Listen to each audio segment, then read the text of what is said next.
First Samuel 17 is the most well-documented battle in the entire Bible. All right, so let's see what's going on. This is Azekah, right behind you. That city, this is Azekah. All right? Everybody see those lights over there at the back? Okay? Yeah. The lights at the back inside the valley, on the right-hand side, there's a small mount with no trees on it. That's Sukkot. All right? So the Bible is very clear. The Philistines encamp between Azekah and Sukkot at Ephes Dami, meaning in the zero ground.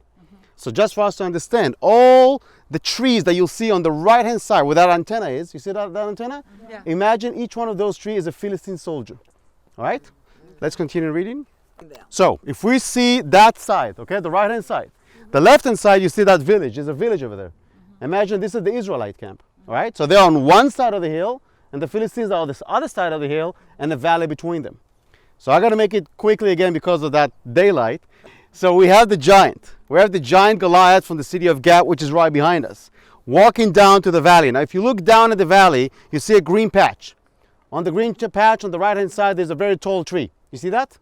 Okay, that is Goliath. All right, and for 40 days, Goliath is walking in and out from the camp, basically trash talk the Israelites and our God for 40 days. And he says, choose me a champion and fight against me. Now, we had that before. We had Samson.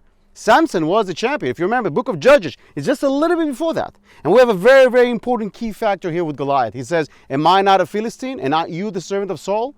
Saul was a rebel king who built the kingdom out of nothing. And when Saul became a king, Shiloh was destroyed. The tabernacle wasn't burned. And don't forget, the Ark of the Covenant was at the hand of the Philistines. All right? We're talking huge annihilation here. There's no king yet. All right? And only when Saul became the king, this is a showdown between a rebel army and a mighty empire.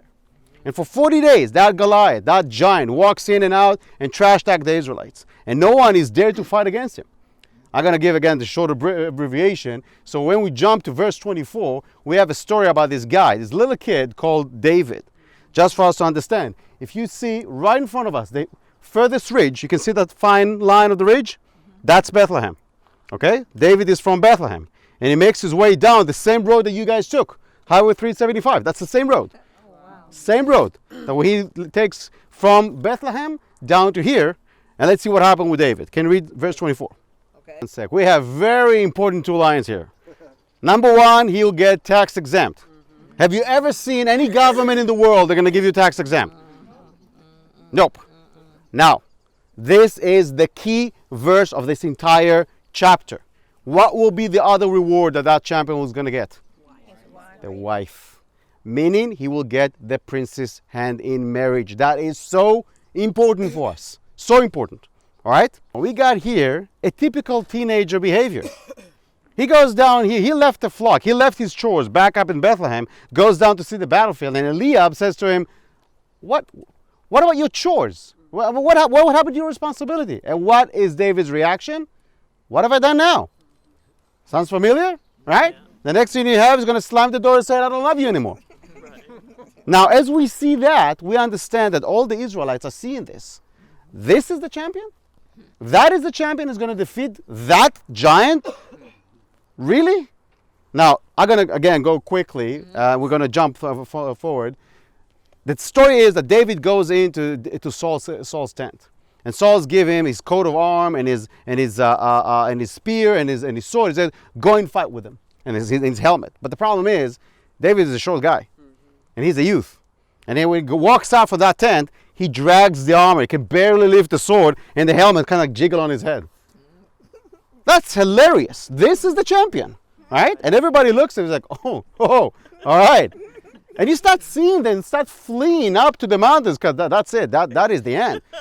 From the other side, the Philistines are seeing that they get a kick out of this. They won the day.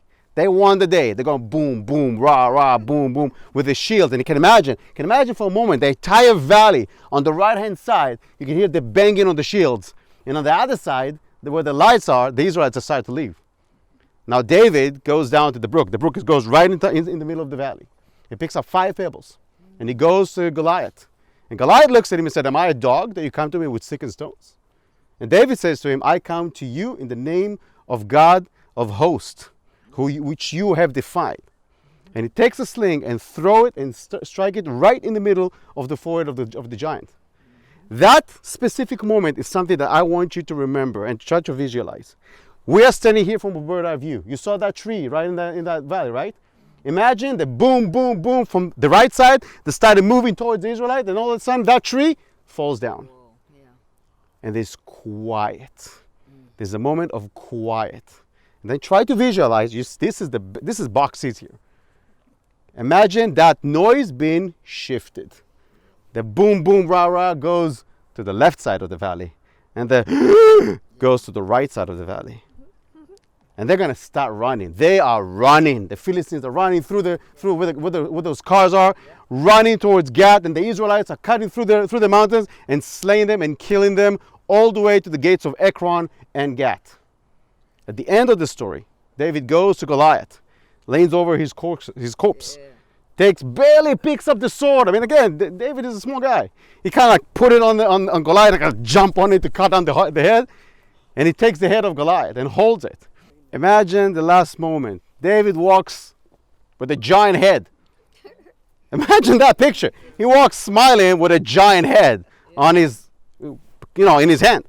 Goes into Saul's tent, open the tent, throw the giant's head to Saul, say, hey, Saul, heads up.